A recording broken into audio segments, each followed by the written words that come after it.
Hello guys! Hello mga kakulitan! Siya nga pala, magandang umaga, magandang gabi kung saan man kayo sulok ng mundo sa ngayon. Mag-ingat kayo palagi. At saka ako nga pala si Joby Sin, kasalukuyang nakabase sa Singapore. Una sa lahat, lubos ako nagpapasalamat sa inyo guys sa inyong pagmamahal, sobrang pagmamahal sa pamamagitan ng pag-subscribe sa ating munting YouTube channel. Ano tawag diyan? Gusto ko lamang maibahagi sa inyong lahat kung bakit ako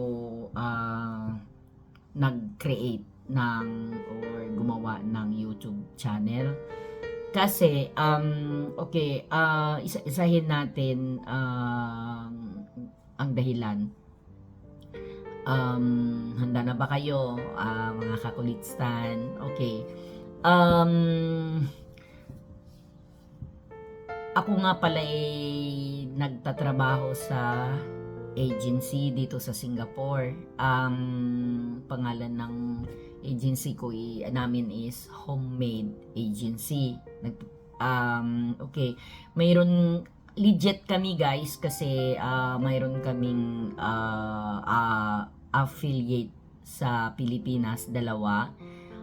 Excel Green Card at saka yung Kinmore. Okay, guys, i-ano ko lang sa inyo na bago natin ipagpatuloy ang ating usapan about dyan, ay salamat nga pala sa isang taong mahal na mahal natin, di na natin babanggitin. Mahal na mahal natin, kaya alam ko na siya ang dahilan kung bakit na ako'y sinuportahan nyo rin. So maraming salamat, mahal na mahal ka namin. Okay guys, magpatuloy na natin yung ating usapan. Okay,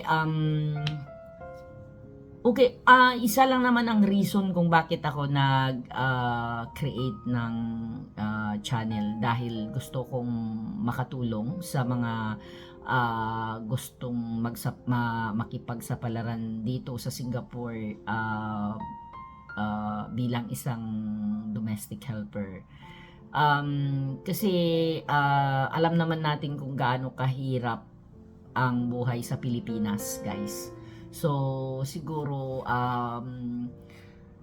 nakakaawa naman pagka yung maraming nag-i-scam, marami yung alam mo yun, yung basta lang sila magkapera mang-i-scam sila ng mga kapwa natin. So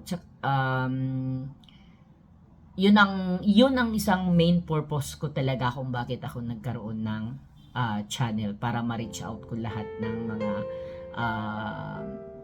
hindi naman lahat, hindi naman lahat, pero yung mga kababayan natin na gustong pumunta rito para magkaroon naman sila ng ahinsya na legit. Okay? Ang maaasahan nyo dito sa aking channel ay maging gabay sa inyo kung paano mag-apply, paano paano ang proseso para makapagtrabaho dito sa Singapore para sa kinabukasan ng inyong mga anak. So guys, siguro kasi syempre alam naman natin kung gaano kahirap sa Pilipinas. Basta sa ngayon, yun lang ang ano ko sa inyo, para kasi syempre limitado yung oras natin. So basta yun na guys, iyan ang dahilan kung bakit ako nagkaroon ng YouTube channel, basta para makatulong sa inyo kung sino man ang may gusto.